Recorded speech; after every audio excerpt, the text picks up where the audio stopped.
Did you know you could make beautiful Christmas decor out of Dollar Tree items?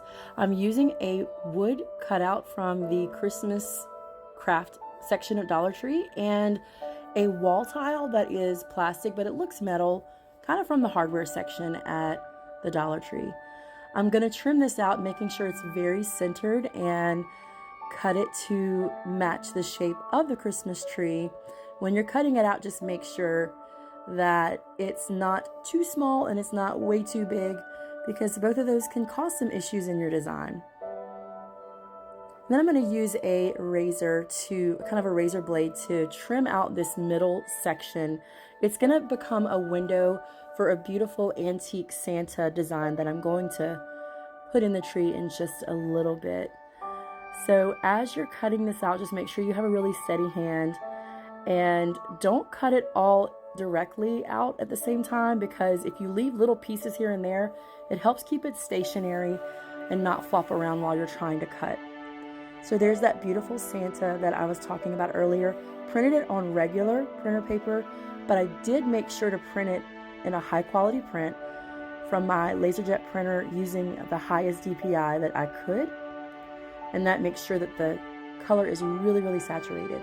So I'm just cutting this out, and I'm going to Mod Podge this to the board.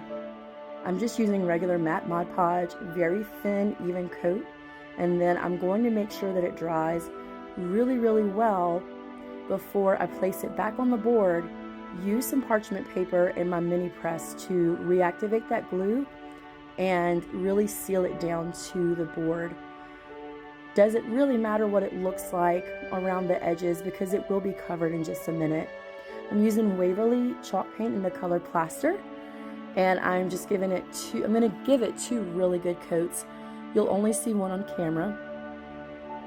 Make sure you get well into the designs and all of the little areas, and it's well covered.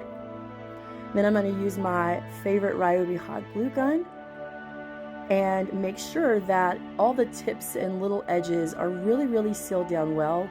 This will help whenever you are waxing later. I'm going to come back with my Mod Podge that I used earlier to seal the entire project, and then I am using a craft wooden candlestick holder from Hobby Lobby. I think I paid $1 for it, covering it in brown paint and then in the white plaster chalk paint again, sanding it up and giving it a good patina. And then I'm going to use Waverly's antiquing wax, and I'm just covering with a sponge brush the entire project. Look at the coloring that this gives. It's just so pretty. It's so rich. And then I'm coming back to wipe away the raised edges of the detail with a baby wipe.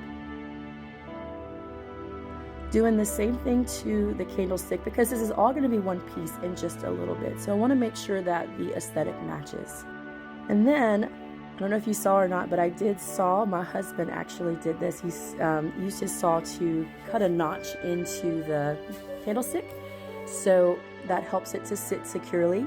I'm using some greenery from Temu and some ribbon from Hobby Lobby. Just a very simple bow. Bells from the Dollar Tree that I added cinnamon to look rusty. And then I'm coming back with the same greenery from Temu, some berries that I picked off of a garland from Dollar Tree, and that is it. Those are those little finishing touches that always make the biggest difference. I hope you guys enjoyed this. I hope that this inspires you to make one of your own, using your very own colors and finishes. Be blessed and happy crafting.